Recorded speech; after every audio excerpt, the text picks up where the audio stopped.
Hey guys, welcome back to another episode of the Social Podcast Club. Today I'm joined by Anna over here. Hey Anna, how are you? Hi, great. I'm so excited to be here. I guess I'll intro myself a little bit. So my name is Anna Bullock. I run Anna Katherine Creative. I've been running my own business for the past 3.5 years full time. I've been running Anna Katherine Creative for the past really 5 years, like total. I do lots of branding and website design and photography. So I do kind of a mixed bag of a bunch of stuff, but my typical clientele is other creatives. So I end up doing a lot of creative work for really cool creative people all the time, which is my favorite. Yeah, I love your work. Thank you. I've been following your work for the last probably 2 years or something, and every time it's just amazing. Thanks. So how did that start? Like, how you went from, like, I don't know what you used to do before. You started running your own business. So how you got into this creative field? Yeah, that's a great question. So I am a self-identified creative. I've been a self-identified creative for like a very long time. My mom recently gave me a box of things from my childhood, and in there were like journals from when I was a little kid, and things like that you don't even remember. Yeah, things that I don't even remember. There was one like sheet from kindergarten, and it was everybody in the class talked about like whatever their favorite thing about kindergarten was, and mine was art. Okay. So that has like always been an underlying current, I think, for my whole existence, my conscious existence at least. And so I think I've known that I wanted to be in some kind of creative field for forever. Since you were a kid. Since I was a kid, yeah. So I'm literally doing my dream job, the thing that I've been wanting to do my whole life, which is really sick. But I initially went to school for studio art. So my plan was on being a painter and sculptor.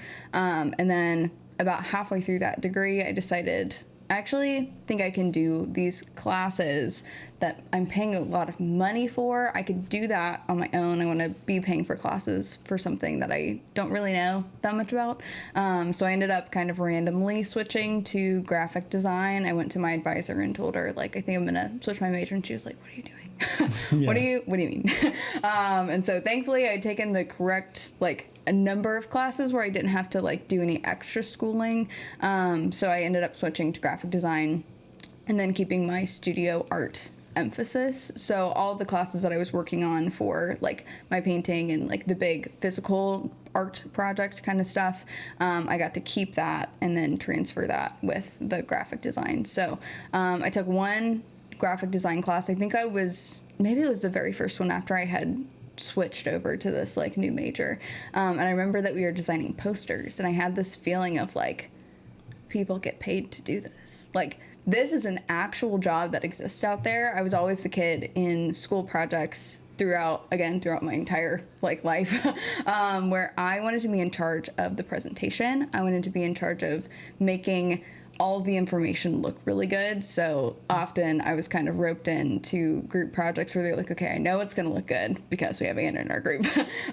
Don't put me in charge of the like paper writing or the grammar, because that is not my strong suit, but I can make something look really good. So it was kind of this full circle moment of, wait, this thing that I've been gravitating towards for forever in collaborative projects like that is actually a job. That was kind of the first like aha moment for me. You realize. I was like, everything is locking in. It's like those moments in movies where you like see through their eyes and like you can see like their past, like all these like montage scenes of their childhood, and it's all connecting. Yeah, it was like that. And then I ended up finishing my degree, and then I went straight into agency work. So a lot of the schooling that I was in was geared for setting up designers who are going to be working in agencies. So I ended up getting a really great first job at a marketing agency. I was a junior graphic designer. What I really liked about that specific job was that they gave me a lot of responsibility. So typically when you go into any kind of agency work, especially at least at the time that I did, a lot of agency jobs that exist that are kind of entry level are typically, you're not in charge of client projects, so you're usually doing like additional like smaller pieces of the work. So for this one, I ended up getting to be in charge of all of the design for like a certain number of clients, which was really a really great crash course for me to figure out like, here's how to run a project really well. Yeah, from scratch. From scratch, at like an agency level as well, which was really helpful. Now that I'm running my own thing, I have all of those systems in place that I learned there. How to organize files, how to like execute things to a degree that's not just like, oh, I'm just gonna like do something quick on Canva kind of a feel.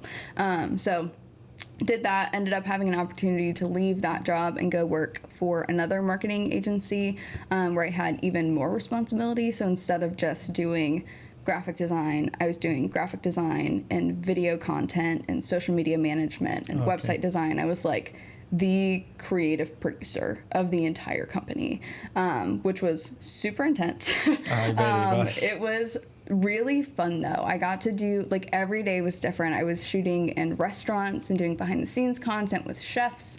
I got to design like some websites, keep things updated. I got to do menu design, which I really love. So it was really this hodgepodge of a bunch of different things, which I've always really loved. When I was in design school, one of the things that our professors would continually bring up over and over again is like, you have to find one thing and do that one thing really well, and then that's how you be successful. And that has never like fit what I really love. I love being involved in a lot of different things. I want to see how things connect. That's also how my brain works. That's why the work that I do works, is because I can kind of see where those things intersect. And so I remember leaving design school feeling kind of bummed, where I was like, okay, well, I guess I just have to like put one of the things I'm really passionate about down. I had like done some photography also when I was in college. And so for me, the first like couple of jobs that I had working at agencies was kind of figuring out, okay, so I do like design. I do like the way that building a visual world impacts real people. Yeah, communicating something through visuals. Yeah, communicating through visuals, building that connection, doing something that's interesting and unique that grabs people's attention, I think is so killer. So that, having that experience, but then also realizing I don't think agency lifestyle is really for me, because it was always, I was getting lots of information fed through me through like middlemen, where I wasn't necessarily, at least in my first job, I didn't have direct contact. I couldn't just ask the owner of the company, like, what do you think? What are you your have like thoughts? boundaries between you creative desire of doing things and then like the middleman and like, Yes. I guess that interference on your whole process. Yes, yeah. So it was very regimented too as well, which I think in hindsight has been really helpful for me, because I do, and now in business, do a lot of different things, but my processes are like airtight. And I think I learned a lot of that discipline from working at agencies. But I really love connection. I really love the one-on-one. I want to like get in people's brains. It's one of my favorite things to do. It's one of the reasons why I'm so excited to be here, like talking with you, like long form too. Yeah. So I can get into your brain as well. But I think individual people are so unique. I love people. I know it's a cliche, but like every person, every brain is like a world, and Yes. get able to really take your time to see their perspective and like even learn from them, when you like usually don't think that you will learn something from someone that is in another completely different field. Yes. But then you have to like you get to conversate with them and like see their ideas, and then just realize, oh, this person have cool views of like the world or like these topics, and that's interesting to like learn and take your time to sit down with someone and see their world. Yes. That's what like I love podcasting, and I guess that's what it's been like a idea that I've been like playing with for a long time, because I started making videos, but I realized I can do these videos, but I don't feel like I'm someone that knowledgeable to like teach you something. I would rather to just sit down with someone that is like have more experience than me and see what they have to say and learn from that, and that way I could build like a more like big experiences through other people. Yeah. And that's what I decided, I just want to take my time, finish my studio, and then start bringing people to conversate with them, and people from different fields, to learn from them and see how they see life, how they solve problems, how they go through struggles. And I think that's like more valuable for me, and also for the people that watch this content. Yeah. Because that way they could learn at the same way I'm learning. And I think that's more interactive.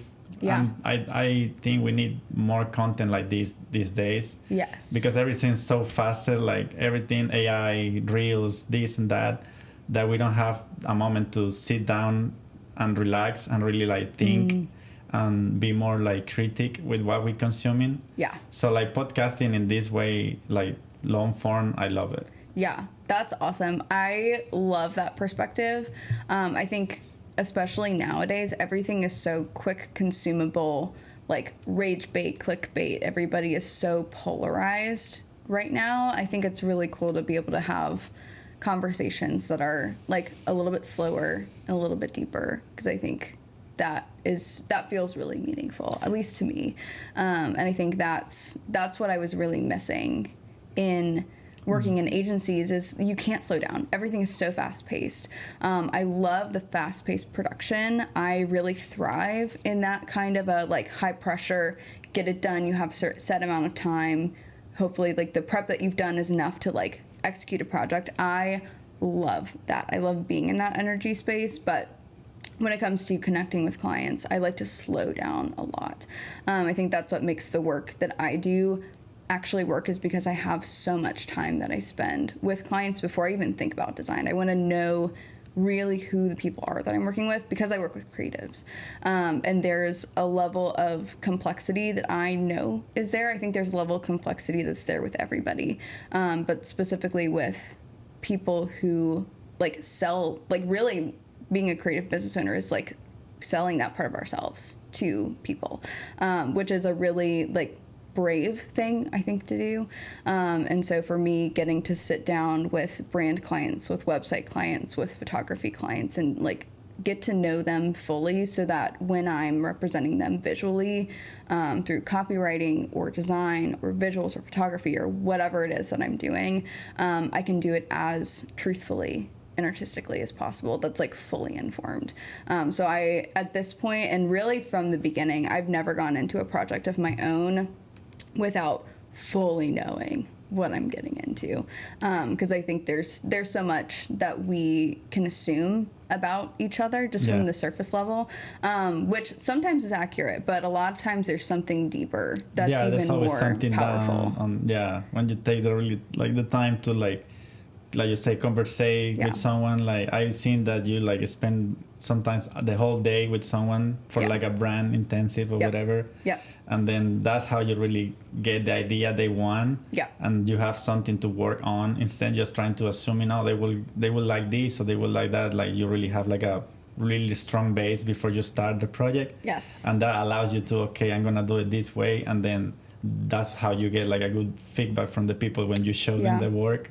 So I guess that's good. I mean, I like how you approach your job and like how you do it. So how would you describe what you do in your own words? That's a great question. There are so many things, so many ways I could describe it. I would say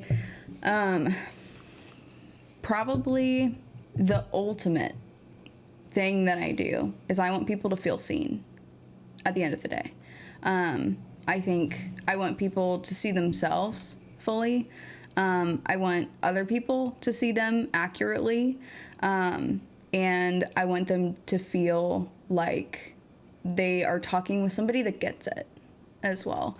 I don't know if you know the like Enneagram. It's one of those like personality like kind of test things, but it's essentially like 8-9 different like types of people. And they each have like their own like general motivations. And so I'm a hard Enneagram 4, which is very individualist.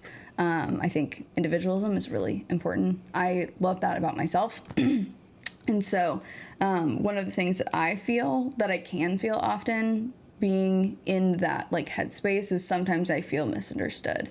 And so for me, that's something that I also bring to client projects is I want people to feel seen and understood. And that takes time to build that rapport and that trust. So ultimately, whether it's photography, whether it's branding, if it's website design, or even like the creative community stuff that I do, I want people to feel like they can be themselves and like they're worthy of showing up fully. Whether it's doing like a wedding photography, I want people to feel beautiful and to feel so excited that they're there. Yeah, it's a really special day. It's a really special day. I want them to love looking back on that experience. I want to be a creative collaborator in the room, not just a photographer that shows up and shoots the photos. I want to be there even in the planning process to like give people permission to like do what they want to do. Because I think that's really important. That creative expression is really essential, I think, to just being human. So ultimately, fundamentally, I want people to feel really seen and understood with anything that I do, and regardless of application. But technically, I do lots of, I'm going to talk about it in like 3 different like categories, because I really do 3 different categories of things generally. But I do brand design. Brand design to me is not just, let me give you a really pretty logo and colors and things like that. Yeah. Branding is very complex. Really good branding is complex, but it's also effortless to a degree. So when I think about branding, I think about functionality of how a business is run, how your values play into how your business runs, how you think about your clients, how they think about you, what your client experience looks like, what those touch points look like, how consistent is everything, how visual is everything, are those visuals accurate from like a psychology perspective of like, if you're a really bold, intense brand, you're probably going to have more high contrast elements versus a brand that's like a little bit more subtle and laid back is going to have softer elements that are involved. So there's actually a lot of science and psychology in design that I love. It is a very powerful tool, and I want to make sure that that is being used really, really accurately. So somebody sees a brand and they're like, oh, that's you. That isn't just Anna's version of like what she would do if she was a like photographer, or if she was this. You really help the people connect with their brand. That's what you do. Yeah, I want people to feel so connected to their brand, where it's not just, oh, this is my business, and then I also have a brand that's a part of it. The brand is the business. It's the people that are at the center, of it. So it goes so much deeper. The way that I approach it is so much deeper than just, here's some colors, here's the logo. Yeah. Have your brand. That's not a brand. That is just a logo. It's like looking at a car and being like, oh, I just need tires. And it's the whole car. You do need tires to go, but you also need the engine, you need the seats, you need the safety, you need all of the equipment that makes it run, you need to know how long you can go with the gas. Like, it's so much more complicated. But the way that I do it is I do a lot of strategy up front. That is, again, not just the visuals, but the functionality piece. And then I execute the entire visual side of the brand. I do copywriting. I do like art direction is a really huge part of how I build creative brands, so that they have the flexibility to evolve over time, and then giving them tools and lots of training on how to use everything, because I deliver a ton of stuff that is very technical. Because of my agency experience, I know what big brands actually need. So there's a lot of education that I also do, and that's embedded into my process. Yeah, because that's important as a creative when you're working with a client that is trying to like get help from you. Your job should be also educate them on how work with their brain and how they use every item that you give them, like what is the purpose of everything that you given them, because that way they can really like grow and like have an impact on the audience than just like a pretty logo, So. Yes, and it gives all of my clients a leg up in the industry too, because they know what formats of logos they have and how to use them and how to make sure everything is the correct color. They have all of the codes that they need in order to implement stuff. So my goal is to give creatives a huge amount of empowerment so that they can show up in any room and be taken very seriously. which is really cool. And then the same kind of process with website design. I talk about functionality with my clients before we even talk about what does the organization of the website need to be, because sometimes a traditional layout of the website is actually functionally the best option as far as their client experience, what they're hoping is the purpose of their website, if it's to sell, if it's to get people to click on a certain thing, if it's to educate people. But sometimes it turns out that they need like a weird arrangement of their website in order for it to be more impactful and interesting to their audience. And then for photography stuff, I also kind of similarly do lots of art direction, lots of like, what is the purpose of this? How do you want to feel in this space? What are the purpose of the images? Are these just for fun?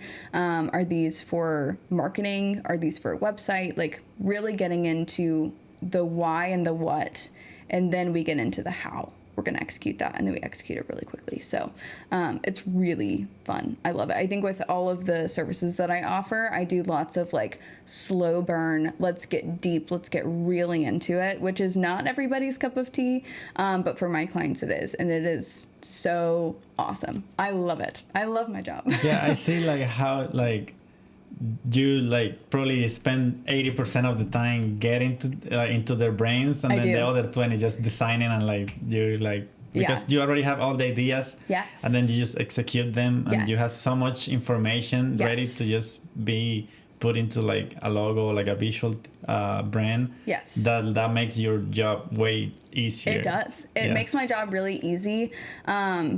And it makes it take a lot less time because I'm not having to guess. When I'm designing, I'm not having to guess, like, I think they're gonna like this. I pitch it, and then they're like, actually, we never liked that kind of color or that whatever. So there's so much information that I have going into the design process that I have very few rounds of edits ever, because I get it and they know what to expect. We've done the Pinterest boarding, we've done the investigation, we've done the really deep dive stuff. So by the time I get to executing a project, we are all locked in on the same page. It is such a thrill. It's so much fun. That's so good. So what made you, like, you already talked a little bit about like how you realize, oh, I want to do this, but like what really made you think that you could really like create a career out of all your skills, like realizing all like, I love photography, I love designing, I love branding, how all these skills connect into something I can turn into a career? Yeah, that's a great question. And the answer initially was I didn't think I could. So when I was at my first agency job, we read a book, or I guess maybe it was like the book club. The company had like a book club going on. So I read one of the books, and it was called, why is it Limitless by Jim Quick. Really changed a lot of the way that I think. One of the sections in there was talking about limiting beliefs and things that we just assume about ourselves, whether somebody else has told us something and we're like, okay, well, that must be the truth about who I am or how I think or whatever. And so one of the exercises was write down things that you believe about yourself that you've never actually proven. Write things about yourself that you believe to be true, but you have no proof. You have no proof that it's actually true. You just are guessing, or you've just assumed. And so one of those, there were a couple things that I wrote down, but one of those things was like, I am not capable of being a business owner. I continuously kind of throughout my childhood as well, like being in that fine arts kid kind of a space, I frequently had people be like, oh, you are like chaotic and disorganized and messy and like not good at math, and you're not good at like all these other things that I like. There's some pieces of that are true. Those are not necessarily my strong suits, but I was like, okay, well, running a business requires a lot of things that I'm just not naturally skilled at. So that's not something that's like ever gonna happen for me. And then I happened to like get my first client kind of out of nowhere. I was still working at that first agency job, and I had a girl reach out to me from Nashville. I went to school in Nashville, and I'd done some anatomical illustrations for her and her yoga business. And so she reached out to me, like, this was like a year, maybe 2 years after we had contact. And she was asking if I would be interested in designing a logo for her and her fiance who were about to start the CBD oil company. She was like, you're the first person I thought of. I know you also went to school for this. Really loved the process of working with you a couple of years ago. I'd be interested to see if you're, like, available, if you can do it. And I was like, actually, I'm going to do more than just do your logo. You're gonna do your whole brand. Yeah. So I literally, Gabby, if you're watching this, so literally I think it was maybe like 30 minutes before the meeting, I was gonna hop on a FaceTime video call with her and her fiance. I pulled out my little red, like, notebook that I have. I've always had, like, a notebook with me that I write stuff in. And I essentially fleshed out the very first iteration of what my brand experience is. Where it's like, I want to do a logo, I want to do colors, I want to do fonts, and I want to do some kind of, like, brand guidelines. And so I pitched that to her at the most expensive thing that I had ever asked anybody at the time. And so I pitched it to her, and she was like, actually, that sounds fantastic. Like, I think that's actually what we need. We don't just need a logo. Like, we also want this to be something that lasts us a really long time. So we want to, like, that sounds great to us. So I booked my very first brand project kind of out of nowhere, out of just being like, you know what, I think I can do it. And I'm going to write it down, and I'm going to pitch it to her. And if she says yes, I'm going to do it, and we'll just see how it goes. And it went awesome. And then from there, I continually started having people reach out to me, just, like, from that project, from me, like, posting and sharing some things on Instagram. For a stint, I was also doing what I called Fictional Friday rebrands. I think if you go onto Instagram and you type in hashtag Fictional rebrand Fridays, it'll pop up. But I would, like, rebrand, like, fake places. So, like, I rebranded the Krusty Krab. I rebranded what else did I do? I did, like, I went through, like, a Harry Potter stint where I, like, rebranded a bunch of Harry Potter, like, businesses and things like that, just to, like, get into the practice of doing something. Yeah, that's a good exercise. It was really fun. And I had my followers, like, tell me what they wanted to see. So it was also super interactive. I rebranded Wayne Industries, like, so it was so fun to just have that freedom. And then while I was doing that, that was also kind of my creative outlet while I was working at an agency, the first agency job that really required a lot of logistical organization from my brain, but not necessarily the degree of, like, hyper experimentation and creativity that I had been craving. So that's really kind of where I got started, is, like, doing fictional rebrands for fun, and then Gabby taking a risk or being willing to hire me for me to try something new with her, and then the rest is kind of history. Yeah, that's good, because that's a good exercise. A lot of graphic designers do that when they're starting, just as a practice, and I guess that help you to find your own style, like how I do it, how I want to do it, and see, like, how I can make this process something that I can turn into my own business and my career. Yeah. And now look at you, like a few years later, like, doing your own thing. That's cool. Yeah. So what is one mistake you made early on that you're now glad happened because it taught you something? That's great. I would say there are lots of, like, small things that I've done that have been, like, consistent course corrections. I feel like I'm definitely somebody that is willing to experiment and willing to, like, put myself out there and try something new, and go into it with confidence, and then just, like, course correct, like, as I go.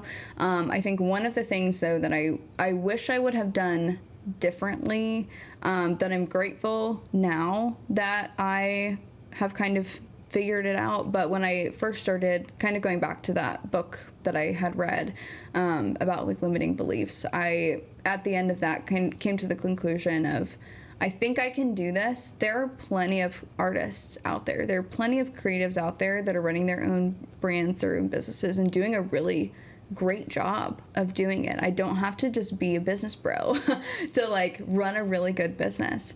If they can figure it out, I can figure it out. I just got to do it in a way that's going to make sense for me. So I did a lot of the logistics of figuring out a business on my own. What I wish I would have done ultimately was ask for help. I think that is something that I've learned the farther into business that I've been going, and the further into adulthood even that I've been finding myself, of being willing to ask for help, and also knowing what my limitations are and knowing how to make really good risk assessment as well. I think that's definitely one of my strong suits, is figuring out, especially now, what are new things that I can try that I'm pretty confident I'm gonna be able to pull off and do a really great job with, and then where are my lines of, okay, this is not something that I'm willing to risk trying this for the first time on a client. Like, I need to send them to somebody else whose job that is. So I think a mistake would be like expecting that I could figure everything out on my own. Yeah, and then the stress that like brought with, where I was like, oh no, like I don't want to go to jail. And so like all these, and I haven't, everything has been kosher and good. But the like figuring out the logistics part of business, I wish I would have asked for more help. I think I would have saved myself a lot of stress and a lot of like unknown, like you don't have to figure things out on your own. And I was just like scared of asking for help, and I also had some ego in there where I was like, if I'm going to do it myself, I'm going to figure it out myself. And so that can be helpful, but it's not always the best way to do it. It can sometimes be so much easier to invite people in to help, because there are plenty of people willing to help and offer advice. Yeah. And I was just like, no, I'm going to figure it out myself, because I don't want to bring people into this, and then if I don't pull it off, like what happens? But I do such a better job of asking for help and pitching ideas to like large groups of people before I will go and just like do it all on my own, because it's too much. It's too much to run a business, especially for the things that I am like that are not my strong suit. I'm so much more willing to ask for help, and it also creates more margin for me and for my headspace, where my energy can be fully dedicated to the part of business and my job and my life that I'm good at, that I love, that is my expertise, and then outsourcing the rest to people that I know can help and do a better job than I could. Yeah, I guess sometimes we struggle with like wanting to ask for help, because sometimes it could feel like a failure. Yeah. Or we just like think it's a failure, but it's not a failure. I mean, we don't know everything, and nobody does. So like asking for help is like actually a good option. Yes. Because like you say, it also saves some space in your head to like really focus on what you're doing. Yeah. So you can delegate. That's the other, like, I guess, part of like running a business or a company, learning how to delegate, learning how to ask for help. Yeah. And realizing that even if you have to reject a project because you don't feel confident 100% of like I'm capable of doing that, don't feel bad about like rejecting a project or saying no to a client, because that's actually good. It's like that's a professional thing to do, instead 100%. Just like, oh, I'm just gonna do it because I mean the money is good or whatever, and then you don't really do what they need, or like even just put yourself in a position that is not comfortable, and then it's not worth it. 100%. And I think too, the idea, and something that I feel like I learned pretty quickly early on, was the point of the work that I do and why I do the work that I do and the clients that I work with is because I truly want to be the best fit. That's why and in the discovery process of when I do inquiries, before I even book client projects, I have like a meeting with them to really get into what it is that they're looking for. Because I think from like an ethical perspective of running a business, I also want to make sure that they get the best fit possible. Sometimes the best fit possible is me. Sometimes the best fit possible is not me. Whether it's from a like collaborator perspective where I like don't feel like the energy is there to be good collaborators, because that's a huge important part of my process. So I know that if that's not there, I'm not going to be a great fit for them and how they need to be working with a designer. Their like requests for, like if somebody asks me for a WordPress website, it doesn't matter how awesome we get along or how cool the project is. I'm not a WordPress designer. That is not specifically my skill set. I do lots of like Squarespace design, show it design, that kind of stuff. But I am so willing to delegate and to say like, that is not my expertise. You need to go somewhere else where they are going to serve you excellently, because ultimately I want to make sure the work that I'm doing is an excellent fit on all ends as well. That's good. I like that. Your work ethic is really good and it's right on the point. So I think you have. I want you to talk about how the idea of the creative work that you do every Wednesday was born. Yeah, that's a great question. So, I love Creative Cowork. Yeah, like how do you think impact your work and your life and the people, like the life of other creative that assist to like hang out with you on Wednesdays when you bounce ideas, and how you think that impact your life and other people's life? Yeah, I love this question. It's one of my greatest joys is Creative Cowork. I think it's so fun.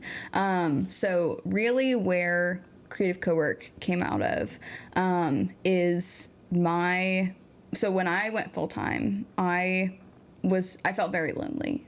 When I like officially was on my own, doing my own thing, where I would like still go out and like work at coffee shops, but I really missed that team dynamic. Even at the agencies that I was working at, everybody that I was working with, especially the other designers or my boss in the second job, like the relationships, the professional relationships that were there were so good. I loved it so much.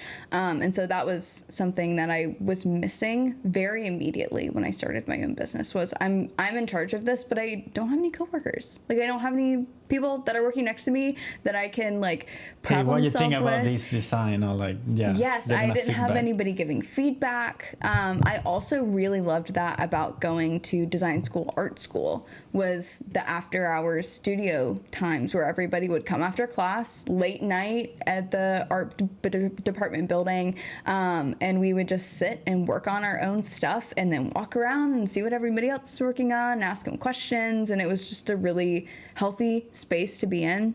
It's inspirational too. Yeah. Like seeing other people's work, it probably inspire you to like keep doing your own thing, and like probably you learn from that too, like from other people, how they design, how they treat their projects, how they communicate with clients. Yes. It's just like a bunch of feedback that a creative need. Yes, 100%. Because I think it's so easy also to get, at least for me, to get my own patterns and ways of doing things, and then I see somebody else do the same kind of like end result, but they go about it differently, and it changes the way that I think, and I'm like, oh, that's so much easier.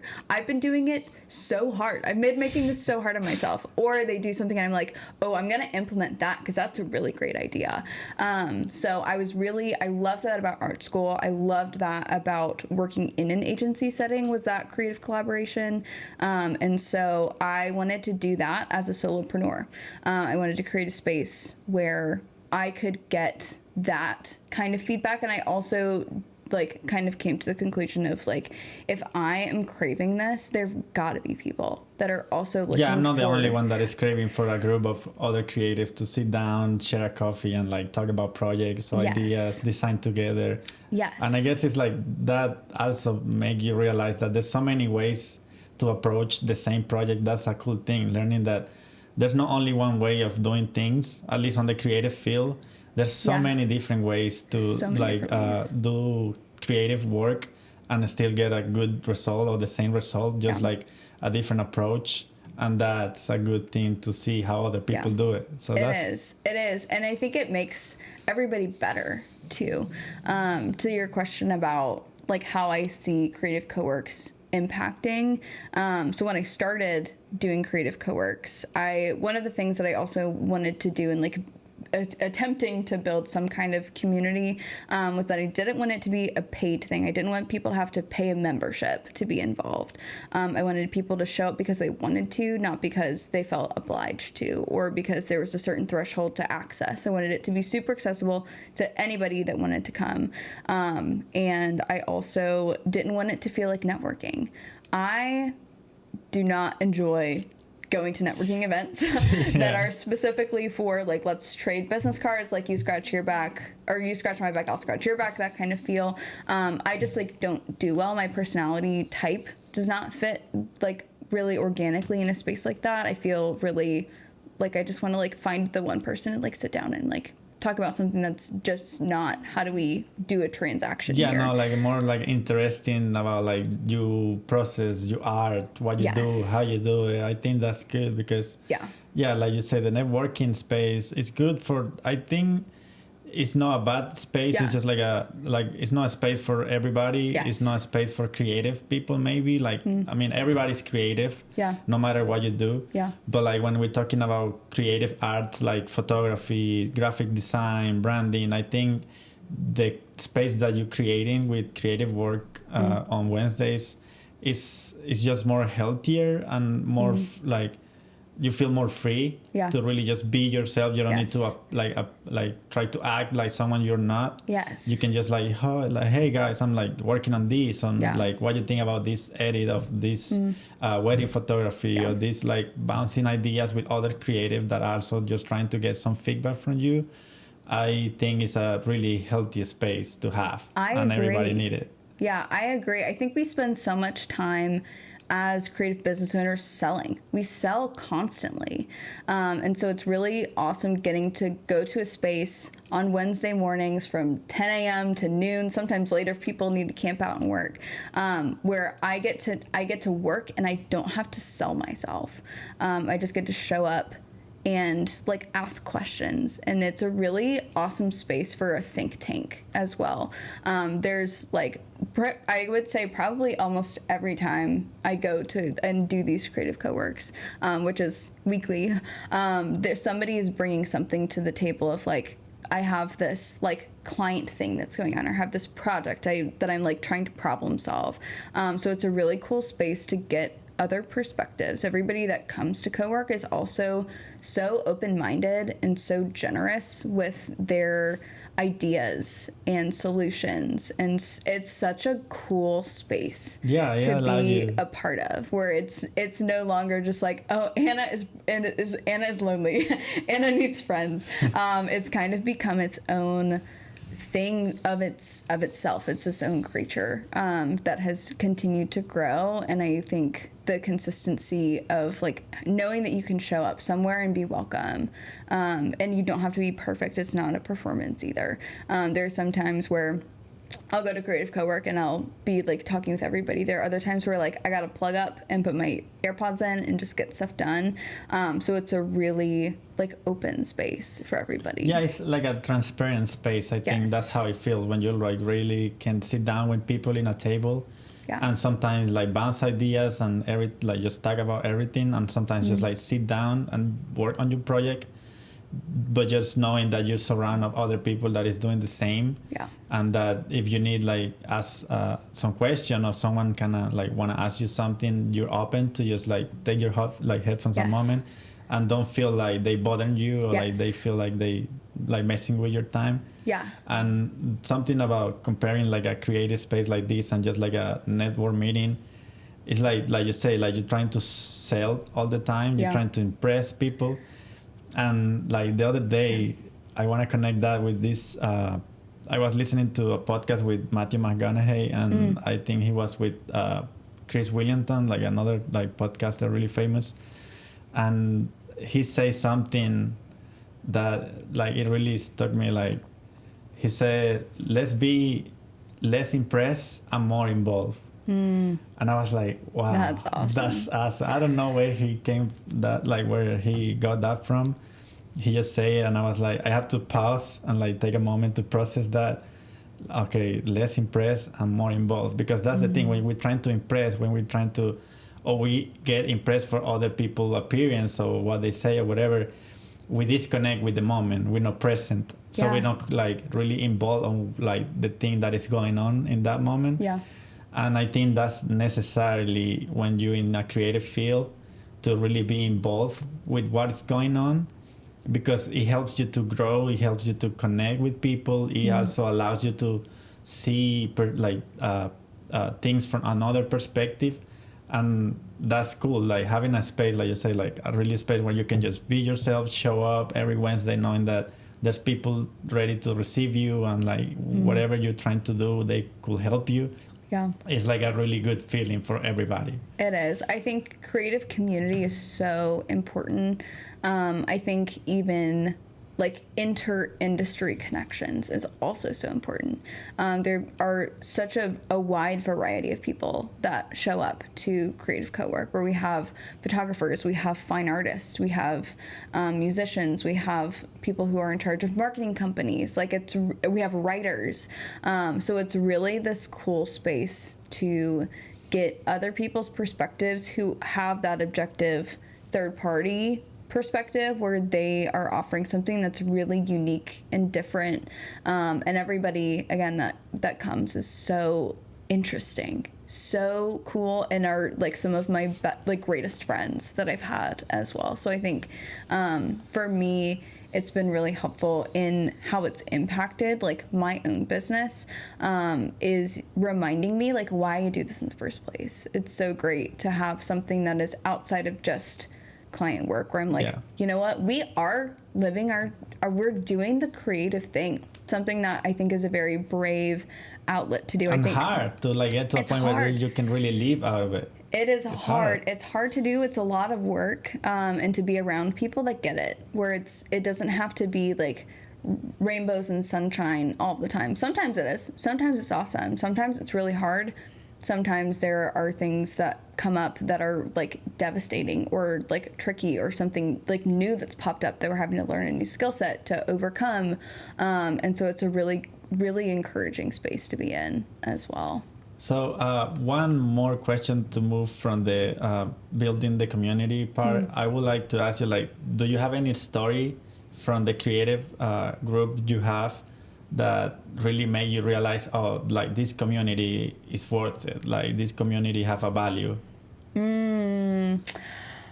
There's so many. I think like every time is the same. Every time feels the same, where people will bring up like conversations that we had like months ago, or like I think some of my favorite things about Creative Cowork that make it feel like worth it to me, that I like got to start something like that, and that people were ready to receive it and like take it and run with it, are watching people meet each other for the first time and like hit it off. I think is so fun. There are so many friendships that have like developed, and projects that have developed out of Creative Cowork.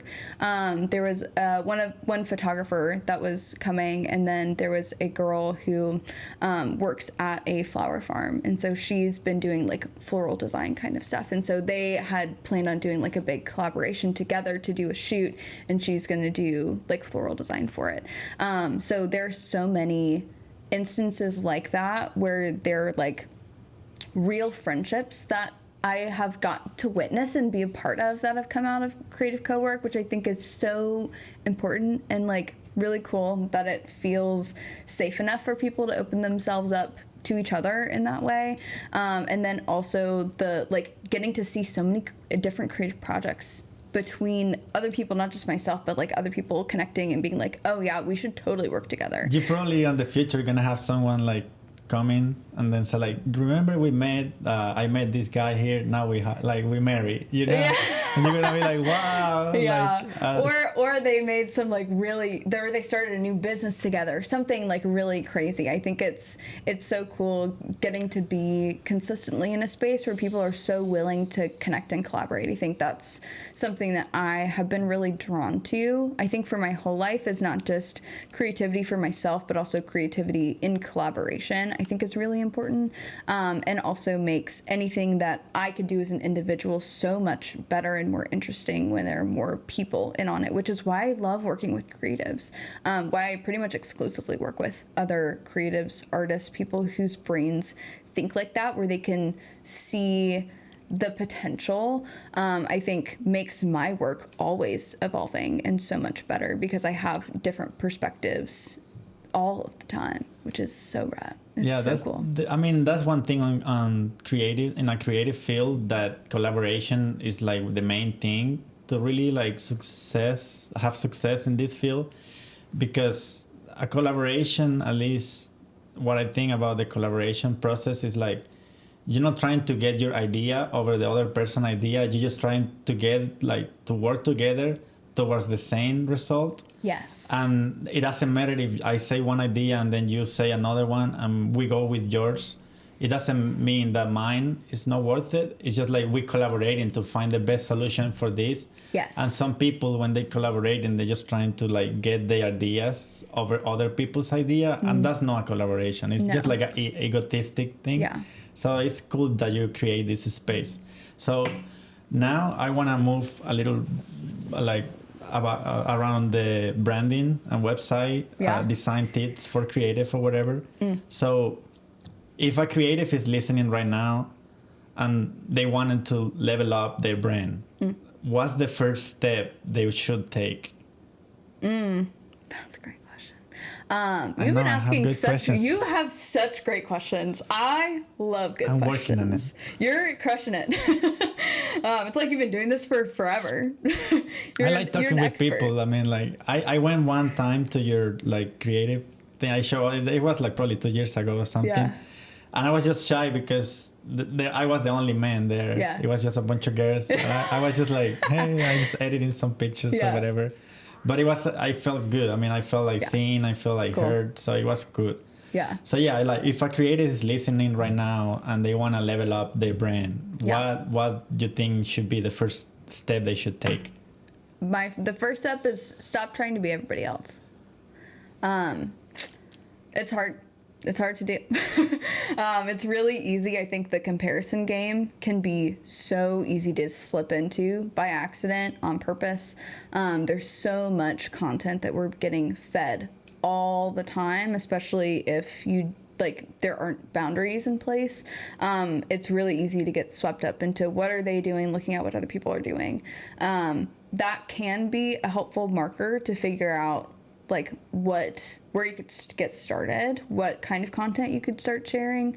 But ultimately what I found in my own business and in designing brand identities and strategies for other creatives that have been really successful, is when you don't measure your success based off of what other people are doing, because that's going to make you sad.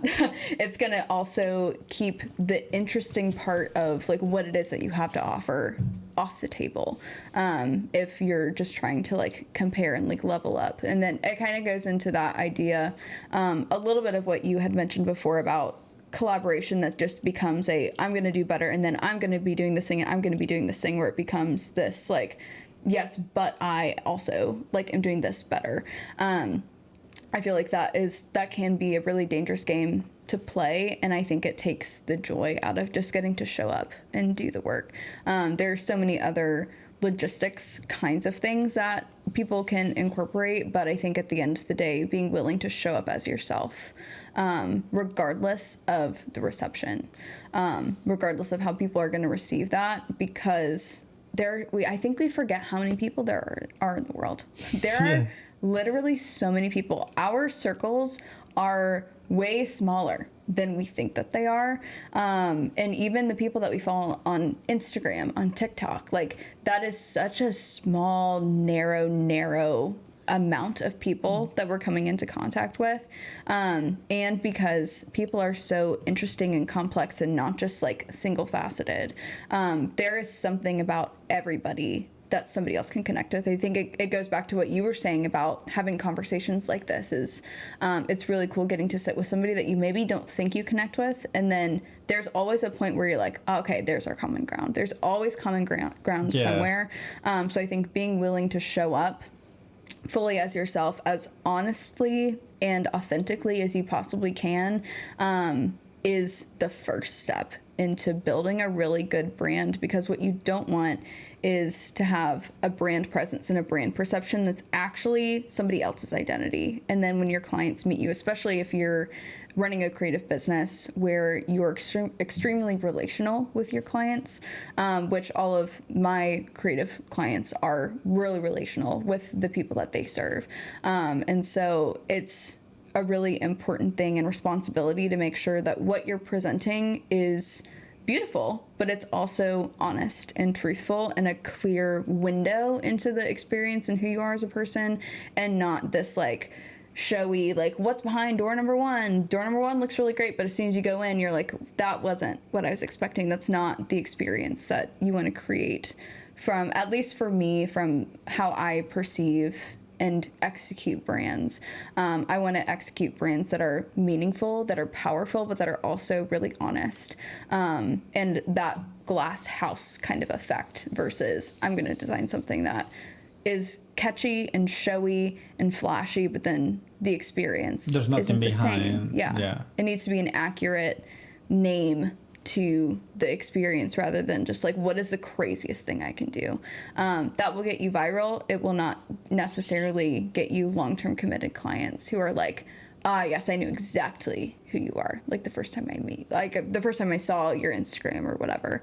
You want that connection from the bridge of the marketing side to the working with client side to be as seamless as possible. And that really happens when you fully understand your end product, who you are, what your process is, what you care about, and then translating that into the brand. That's actually the most important thing.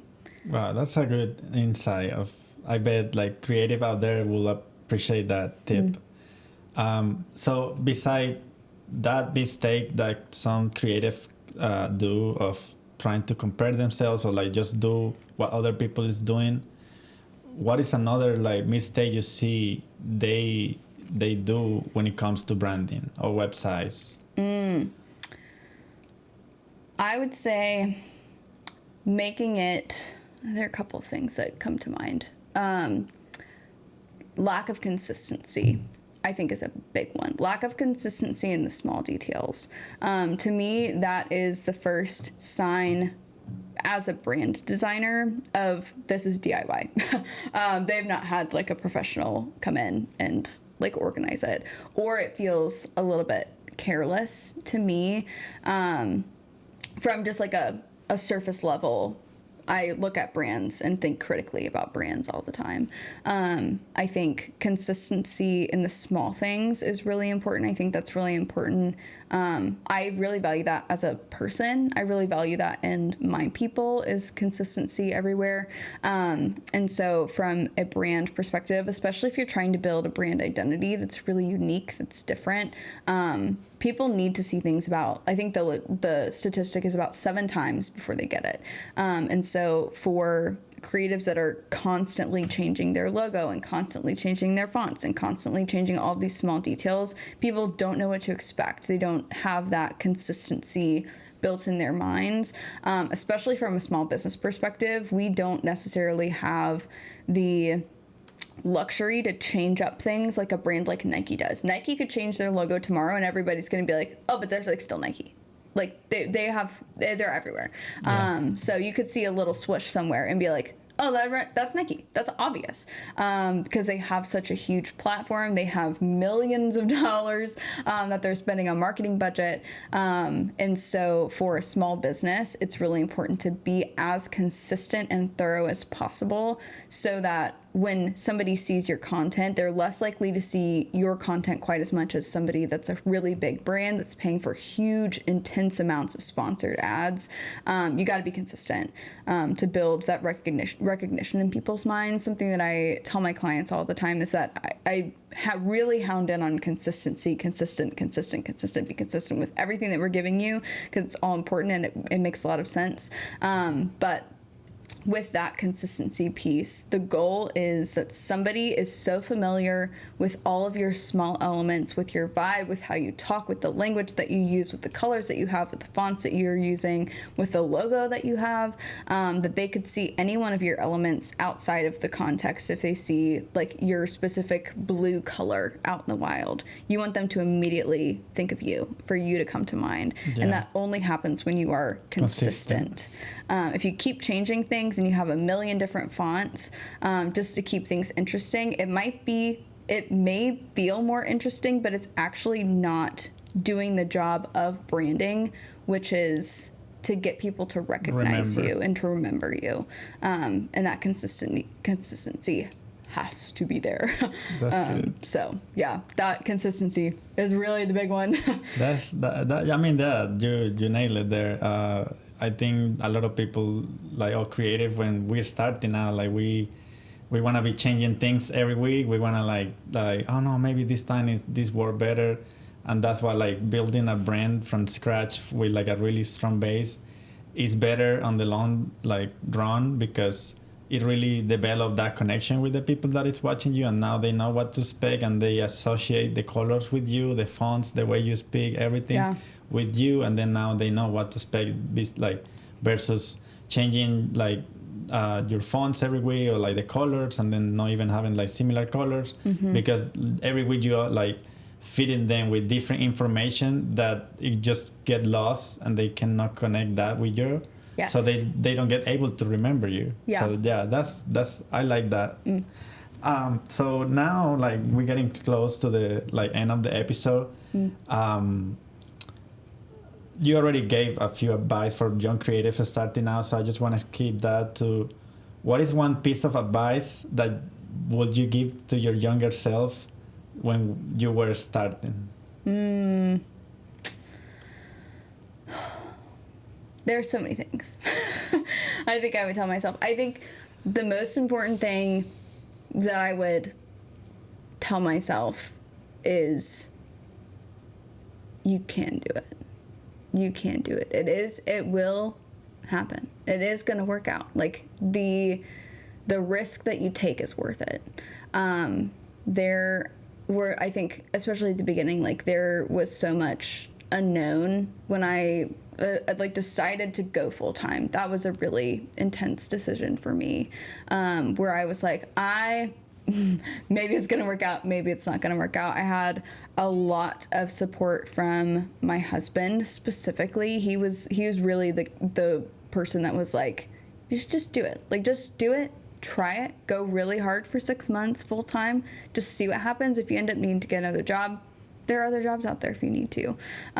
So I think really if it hadn't been for him, I wouldn't have gone full time as quickly as I did. But as far as like advice for younger me, I think it would be ask for help, because that was something that we already talked about. I wish I would have asked for more help. I think I would have gotten further a little bit faster, but I did in that experience like learn how to trust myself a lot. But I think thinking about the business owning and also like just client execution and the art itself would be to like remember to enjoy it as it's being formed, because I think the first couple of years were such a grind. It's still a grind, but I think now I've been able to feel and appreciate that balance of also pairing really hard, intense work ethic with really intentional rest. Rest has always been something that I've struggled with, of like, how productive can I make my rest? I could, yes, be sitting and watching a show or like hang out with people, but like I could also be making this productive. I could also be getting ahead. I think every creative suffer from that, like where you work so hard, but when you're not working, you feel like a piece of shit. Yeah. You feel like I should be doing this, I should be like editing this, yes. or I should be like working on the next project. Yeah. And learning how to find those moments of like peace in your life, to like slow down a moment, take a day off if necessarily, because it's healthy, because your brain is always going, and that's not healthy. You need sometimes to like just slow down, take a step back, and I'm just gonna take this day for myself, enjoy myself, and just reconnect with my inner creative. And then tomorrow we can keep grinding, but for today I'm just gonna dedicate to just take care of myself. Yeah. Because that way you also can give you 100% to the client. Totally. Where like you burn out and you still like taking more jobs because that you feel like you need to. It's not gonna be. I mean, you can do it and you can probably do a good job, but it's probably not the 100% that you can give when like you really take a moment to just slow down, like be quiet, be in peace, enjoy yourself, and then bring yourself back into like the grinding. And I think clients will appreciate that more than just like always saying yes to everything and moving. Yeah. So I guess that's a good point, like taking a moment for relaxing. Yeah. Taking a moment to chill out. I think what's been hard for me, what had been hard, and I think I'm getting a little bit more of a grasp on it, is I think for a while I thought I had to separate work from like my work creativity from my personal creativity. I kind of went through this identity crisis a couple of years ago where I was like, if I all of a sudden like didn't have my work, what would I have? From a like identity, like because I've identified as a creative for my whole life, like work is really a huge identifier for me, where it's not just like doing the work for client projects, but like that creativity is so a part of who I am, that it feels because I genuinely love my work so much and I can get so like swept up and swept away in it.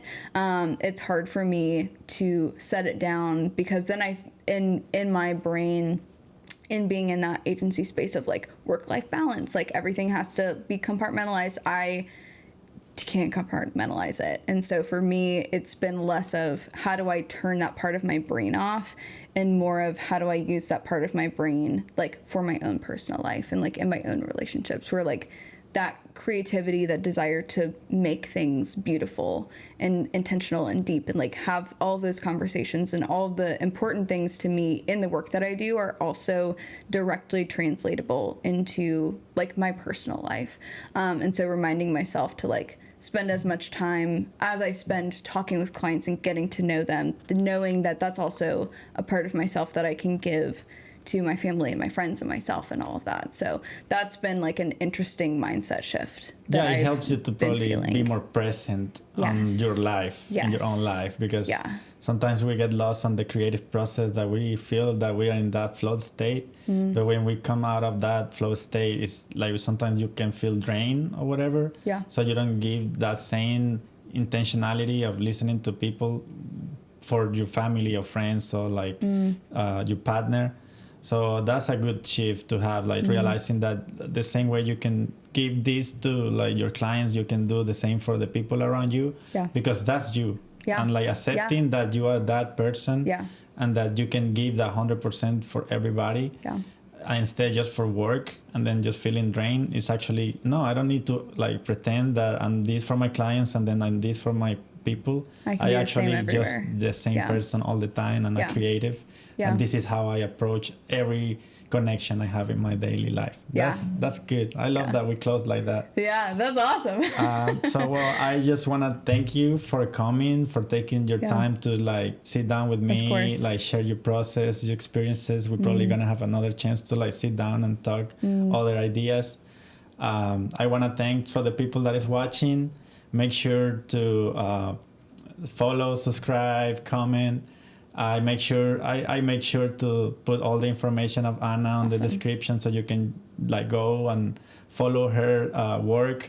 She does like an amazing branding work. She does like amazing photography. So if you need photography or you need brand design, this is the woman you need to talk with. Thanks. So I'm just gonna make sure to put all her information down there. Great.